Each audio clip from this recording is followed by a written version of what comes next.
Okay, today's guests are an alt-rock trio out of Austin, Texas. In 2025, Bad Press was formed as a way to break new sonic ground. This breakout moment arrived with an invitation open for Bon Jovi at a sold-out show in April 2022. And they got the records label's attention with that, and were offered a 5-album deal started in 2023, and they relocated to Austin, Texas. But after a few months working closely with the A&R team, they realized that the sound that they wanted to bring wanted to be their own instead of adding other creative voices. So they chose integrity over the industry pressure, and they began producing and creating through their own inner circle. During this time, the band caught the attention of the producer Chuck Alkazian as well. Together, they worked on both the Skeletons EP and their highly anticipated debut album, slated for release in fall 2026. Here to chat with us about their latest single and video for The Science of Trying, which is available everywhere now, let's welcome Tanner Loach, Devlin Manning, and Sebastian Erdman from Bad Press. Guys, how are you, man? Good. Doing good. How are you? Yeah, thank you. Definitely. So let's talk about the new single here. Let's talk about working on The Science of Trying here. Tell us a little bit about putting that together and how that came about. Yeah, that song we wrote, I want to say 2024, in a little home studio in my apartment. And I think I had just been mulling over some chorus lyrics for a while, and then Devlin and I started making some tracks, and then had Tanner come in, and I think we knocked out that song in like 2 or 3 days, something like that. Like 6 total hours. Yeah, it was fast. Yeah, it came together pretty quick. Yeah, the music video for this is really kind of cool. You guys are using stop motion animation here. Yeah. Tell us a little bit about that and working with the artists you have. Cullum Scott Dyson, I think, put that together for you, right? Yeah, he did. I believe he's South Korean based, and he actually reached out to another artist on our with our management, and Mike, our manager, forwarded us the email and was like, "Hey, do you guys want to work with this guy?" And checked out some of his reels, and it was like, this could be really cool. And no, I think the music video it's definitely unique, and everyone I've shown it to seems to like it. Yeah, and he did another one for us too, but that comes out later. Yeah, very, very cool. So let's also talk about you guys are working with Chuck Alkazian, obviously famous producing quite a few different bands, Pop Evil, Sublime, couple different ones. If you guys can hold those mics a little closer and kind of give us some feedback on working with Chuck. We talked to him a couple weeks ago. Seems like a great guy. How was your experience in the studio with him? It was a lot of fun. It was challenging too, just because I think we were so used to doing things with just the three of us in our own studios, and then he came in and just adjusting to someone else's workflow and things like that. And sometimes he could be a little hard on us, but it all came out great in the end, and we love him.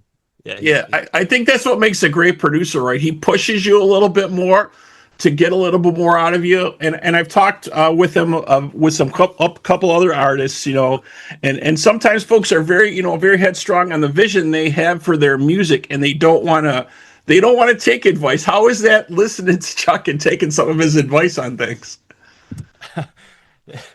Tanner.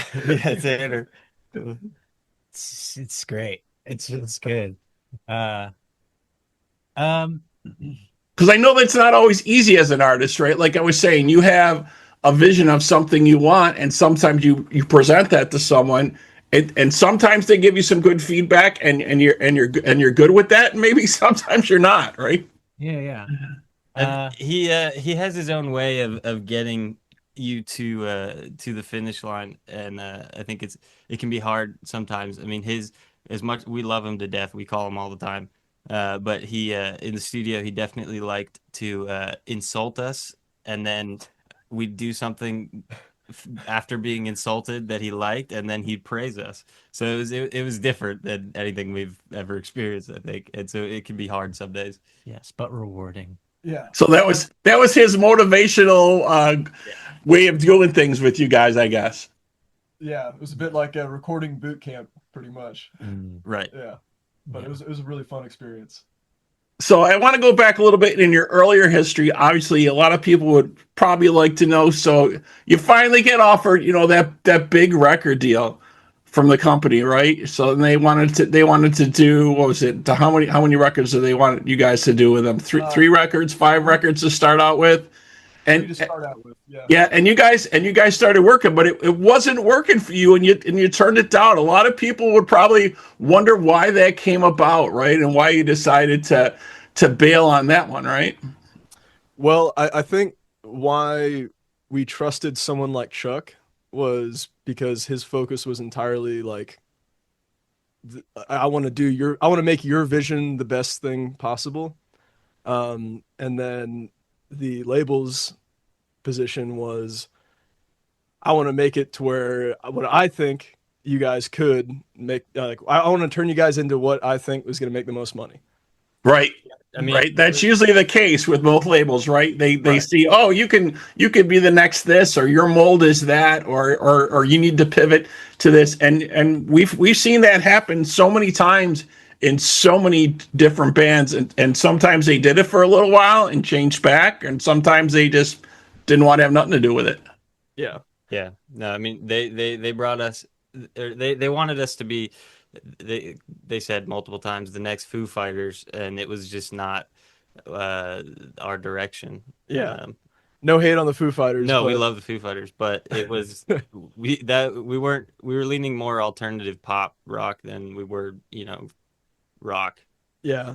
And then I think the biggest, for at least for me, the biggest sticking point was kind of, they wanted our record to have, like, every song needed to have the exact same guitar tones, needed to sound very, very similar.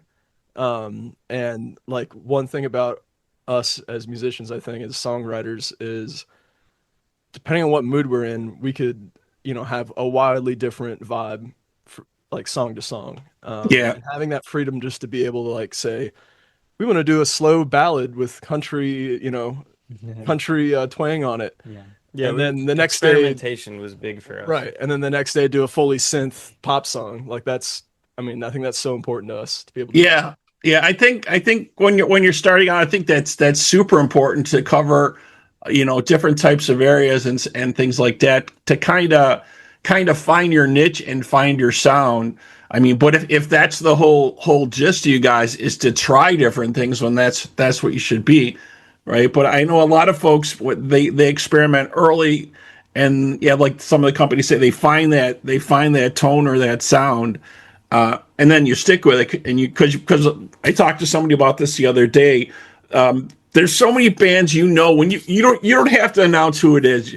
You hear a couple notes from that song and that's Iron Maiden. That's AC/DC. Right away who it is. You don't have to be told. They have a style, they have a way of playing, they have a sound that really hasn't changed that much over the years, right? It's always the same. But nowadays too, there's a lot of experimentation going on with sound and tone too. Are you guys chasing tone at all, or thinking about that? Always. Yeah, yeah. I mean, and even that was big with working with Chuck too, was that he was helping us, with the catalog that we brought him, that we've been writing for years. Sitting in the studio with him, he really found a way to bring out our sound that now because up until then we didn't really know what our sound was going to be, and I think that's one of the reasons we turned down the record deal, because we just didn't know who we were at that point yet. Right. They were going to tell you like what mold you fit into, and they were just kind of put you in that box, and that's what they wanted. You hadn't even come that far yet to establish it. Yeah. Right. Yeah. So we're always chasing tones, experimenting with new sounds and things now, but we have a basis to work off of since doing stuff with Chuck. Yeah, and I do want to add, he was, another great thing about working with him was he was able to wrangle, like we kind of said, how we have a lot of very different sounding songs. I think he managed to make it still sound like the same record and the same band, despite having, all of these different genres of music. Yeah, I think that's a huge challenge, and that's very telling about your producer. Yeah. Very, very true. So I want to go back to another item and have each of you three chime in on this, if you would. Obviously, the big breakthrough when you guys opening for Bon Jovi, gigantic sold out crowd. What are your memories of that event and that happening? Fear. Right? No, we were working at like the same We were forklift operators at Yeah, FedEx yeah. in a warehouse, and one day before our shift, we're sitting in the parking lot, literally like ready to go in, and we get a call from Bon Jovi's tour manager saying, "Hey, can you guys play American Airlines Center in 6 days?" This is like 5 minutes before our shift, and we're Now, like, had they lost their opener, or do you know what the story was? yeah. So, one of our roommates at the time, one of my best friends, I've known him since we were little kids. He doesn't have Bluetooth in his car. He has a radio. So he's the Wow, only which person not I many know. people have nowadays. He's the only person I know that actually just listens to the radio. And this was many months previous. He had heard on the radio. It was a radio contest for Bon Jovi looking for local bands to open on his tour. So he very, very kindly of him just decided to do local bands as the only opener in each city he played. Right, and that's what bands have been doing in the last couple of years. Yeah, they've been doing that type of thing. And so he came home and he told me, "Hey, you guys should submit a little video. Here's the link. Just try it out." And I did, and then I forgot about it for 4 months. Did you ask him where he had seen you guys or where he had heard of you from, or Like, when you got that phone call where you had to be surprised that their tour manager is calling you, right? you're right. Yeah, no, definitely. And then like as she called me, I also got an email saying like, "Congratulations, you guys won from the contest thing." Oh, But amazing, amazing, yeah. yeah, and it was incredible. And it was 6 days of like absolute scrambling, making sure everything was gonna go. Yeah, lots of practicing. So you had 6 days to prep and to get there and get everything straightened out with your schedules and get a set list together and figure out what you're going to do with that. So you're there, you're at the event, you're getting ready to hit the stage. Can you communicate a little bit what that emotion is like? Obviously, a Bon Jovi crowd, that place is crazy for John Bon Jovi, right? They're going nuts. A lot of nice ladies in the audience, probably very close to the stage. Yeah. Yeah, It was intense. It was very intense. I mean, that was like, I don't know. I don't remember how many shows I had done before that, but it was quite a jump. quite a jump from the 80-person rooms we were playing previous. Yeah. Right. That's like right into the fire right away. How was the reception and from the audience for you guys? Were you feeling that reception right away, or was it difficult to kind of bring them in? I think by the end of the first song, it was like they were with us. I think. Yeah. Yeah. You just kind of got to bring the energy, and they're really good at reciprocating. It was really nice. Yeah. It was also interesting. I didn't realize this was going to be the case, but you can only really see the first 3 or 4 rows. Right. You can't see the rest because of the lights, right? And then what we saw, I just remember seeing it looked like stars in the night sky, like how many camera flashes, and it just felt like it kept going up and up and up till, it was insane. And the other thing was we thought we were just going to go on at like, 4 p.m. and then there's going to be 2 other openers and then Bon Jovi would play. Our set ended 10 minutes later. Bon Jovi started. So like, it was like a full packed house, and it was insane. Yeah. It was incredible. Yeah. And other guys have memories of that event at all you wanted to share with us, or? Well, I can't speak on it just because I wasn't in the band yet. They had they had another drummer. Yep. So I wish I could. Right. Say I was But there. definitely a very, very amazing event for sure. So I think what I was reading, you guys are in the middle of getting stuff together and to release of the full album, put that together. Is that correct? Is that where we are right now? There was originally that was the plan. Okay. I think we have decided to just release singles every single month and just try and generate traffic and play a bunch of shows with some really cool people. Yeah, I think we've just been writing a bunch, and we're kind of, I think, finding our sound a little bit more and continuing to work with Chuck. And so I think to us, it kind of made more sense just to get the music we had out as quickly as possible and, continue this. But we definitely are planning on getting an album together. But it'd probably be spring or summer of next year. Okay, and you guys are gonna be shooting some more videos, I assume. Are you gonna do Definitely. stop motion again? Or are you gonna try some other things, or what are your thoughts around that? We've got one more stop motion coming, and then yeah, we've got a bunch of different ideas for music videos, even some taking place in a junkyard in New Jersey. Still trying to iron that one out, but We also have one as all of us are cowboys at my friend's ranch. yeah. That's be on the lookout for that one. That sounds like a lot of fun. Very, very It cool. was. Very cool. So you guys got some dates and shows coming up. I think you got a festival date coming up. Some other shows.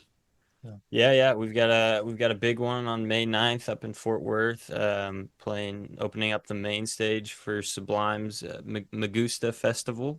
Yep. Which is going to be really, really fun.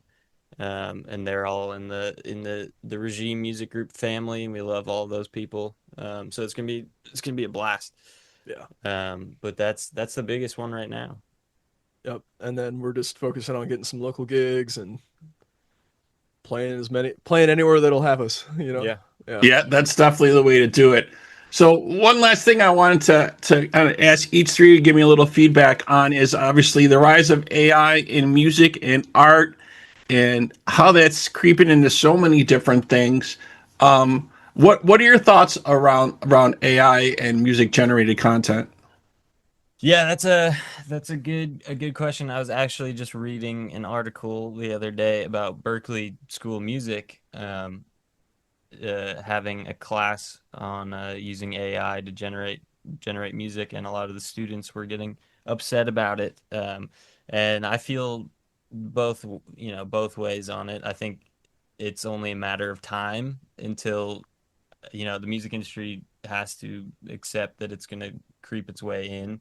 I know there's a lot of people in the business that I've talked to that are very against it. I work in radio, and so radio doesn't want any AI right now, only human generated music. But I've seen I've seen some positives where you can be doing a song and you're like, oh, I need a saxophone player, and then you can have AI, do a sax track and throw it in the song. But I think if there's a balance, there's got to be a balance for human generated versus AI, and it should be a separate thing and labeled. I think. I don't know. It's tricky. Yeah. I also saw, was it a couple weeks ago, that Apple iTunes is going to start labeling any content that's AI generated. It will be labeled as such. And I think you're right. I've talked to a lot of different artists about it, and the scary part about it is there's not really a lot of controls around it, right? What can be done, or how it's done, or how it needs to be credited, and things like that. When you're using it, it's kind of very open at this point. So I think that's what makes it very scary. Yeah. I think for us, in our music, I definitely don't want to rely on using AI, just because we have so much fun playing music and writing songs, and I think it would take the joy out of it for us. Yeah. I mean, I think AI generated music, it's here and it's going to get better. And I think it's honestly probably one of I don't know. I think it's the final nail in the coffin of musicians be able to make money off their music just by itself. And just kind of That's where it could head to if it's not controlled. I totally agree. Yeah. And I think it's just putting more and more importance on touring and live shows. That's how you make money. Yeah, because it's Selling gotten so t-shirts. crazy now. That's the only way you can make money, Yep. right? Because it's the streaming with this sliding scale of pennies on the stream is just crazy for artists, Now but that's more where of the that pie is is. taken up by AI. So it's Yeah. Yeah, I mean, we have to get used to it too, because I mean, we don't sell records anymore. Everything's based on streaming, and you have to understand AI to know how the algorithm is going to push your music. But yeah. because I mean, it's all machine learning. So Yeah, no, it's very interesting. I'm very interested to see where it goes in the next couple of years. But yeah, like I said, I think it's just puts more importance on the live show because they can't replace that yet. Yeah, yeah. The human experience, right, of playing live is definitely still a major event, and yeah, something that you can't replace. Thank God, as of yet, and you can't replace the emotion in a song from a human, right? You kind of can tell if it's AI generated. There's no emotion behind it, right? Yeah. Hey, I mean the Gorillas did it back in the Oh yeah. mid 2000s with their animated band. Animated band. They still played, right? Not on stage for a while. Now they do for sure. Oh, Yeah, okay. but it was at first it was the animated band members playing. Oh well, maybe we are screwed then. Who knows? We'll have to wait and see where that takes us. So, if folks want to check out more about you guys, where should they check you out on? Where's your socials and stuff like that? Spotify, Apple Music. We're on Instagram. Bad Press. Bad Press Music on Instagram, Bad Press HQ on TikTok, Bad Press on Spotify, Apple Music, all your other streaming services. We have a Okay, yeah. So definitely check out Bad Press. And for more information, go to badpressmusic.com and check out their website and their music. All right. Thank you guys so much for joining us. Really appreciate it. Thank you. Thank you for having us. All right. So that wraps up this episode of Talk About Rock. Thank you to my guests today, Bad Press, and to our listeners and viewers. We hope you're doing your part by keeping the torch alive and supporting live music wherever you are.